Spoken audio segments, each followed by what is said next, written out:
Hello, this is Rick Komarek, Certified Financial Planner, bringing you an article I just loaded to my blog titled Internet Forums versus the Professionals, or Revenge of the Nerds. While stocks have been on such a powerful run, overcoming a dangerous pandemic that has rocked our economy, the tailwinds that have fueled the advance includes low interest rates, liquidity from monthly Federal Reserve bond buys, the Fed's own forecast that rates will remain low for a considerable period, fiscal stimulus, talk of more fiscal stimulus, an expanding economy, and better than expected corporate profits. That's from Refinitiv. When sentiment becomes overly bullish, any kind of negative surprise can create volatility. That's exactly what happened at the end of January, and it occurred in the most unexpected way. Professional hedge funds have heavily shorted several stocks, which they believe to be overvalued based on current fundamentals. Without getting into the particulars, shorting is a very risky way to make money when a stock falls in value. Theoretically, the loss on shorting is unlimited since there's no ceiling on stock prices. With hedge funds hoping to profit, young traders using internet forums, particularly Wall Street bets on Reddit, encouraged each other to pile into several securities. The goal, inflict pain on the professionals while turning a profit. The stock that received the most attention was GameStop, a struggling video game retailer that's been heavily shorted by hedge funds. GameStop was selling below $20 per share in early January, but peaked at over $480 per share on January 28th, according to price data from Yahoo Finance.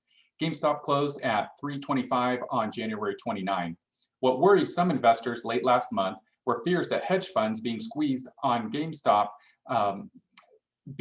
might be forced to sell other stocks and raise cash. Powerful tailwinds have boosted stocks. Mixed in social media and internet-driven rally, zero commission trading, and idle hands that have been distracted from their pre-pandemic routines, and expected volatility has surfaced. Rocky road.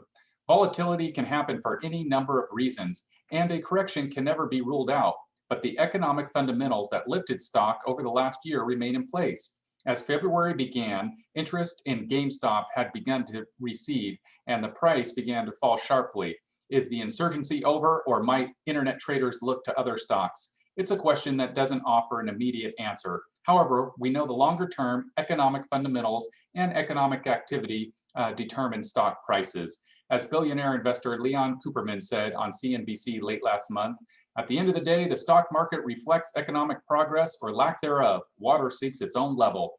Over the longer term, relying on time-tested investment principles and avoiding decisions based on short-term volatility have historically led to the best outcomes. And of course, we've crafted your financial plan based on a number of factors, but it's a roadmap for your financial goals. And as I've said many times before, the plan is designed to remove the emotional component that may encourage you to sell when volatility strikes. It's also designed to prevent you from taking on too much risk when markets surge, even as seasoned investors feel invincible. If you have any questions or concerns, I'd be happy to have a conversation with you. As always, I'm honored and humbled that you've given me the opportunity to serve as your trusted financial advisor.